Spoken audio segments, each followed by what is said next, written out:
इस कहानी का नाम है सेब या घोड़ा।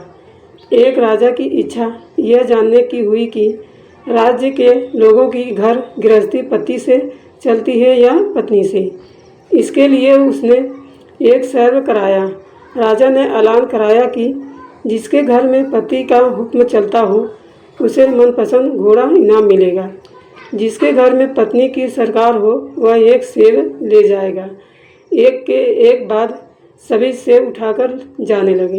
राजा को चिंता होने लगी, क्या मेरे राज्य में सभी सेब वाले ही हैं?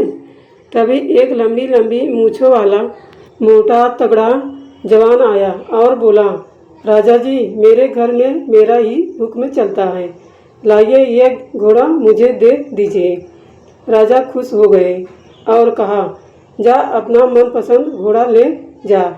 जवान काला घोड़ा लेकर रवाना हो गया, घर गया और फिर थोड़ी देर में दरबार में वापस लौट आया।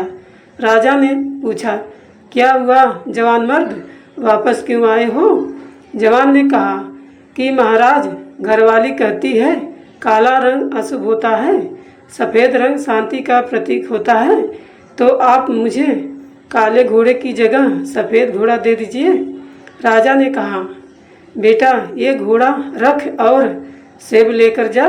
इसी तरह रात हो गई, दरबार खाली हो गया, लोग सेब लेकर चले गए। आधी रात को महामंत्री ने दरवाज़ा खटखटाया। राजा ने कहा, बोलो महामंत्री, कैसे आना हुआ?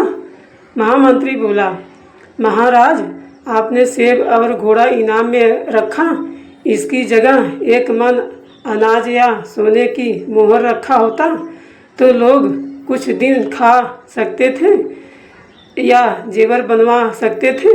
राजा ने कहा कि मुझे तो इनाम में यही रखना था, लेकिन महारानी ने कहा कि सेब और घोड़ा ही ठीक है, इसलिए वही रखा। इस पर महामंत्री ने तपाक से कहा, महाराज, आपके लिए भी सेब काट दूं? राजा को हंसी आ गई। उन्होंने कहा, यह सवाल तुम दरबार में या कल सुबह भी पूछ सकते थे, तो आधी रात को क्यों आए?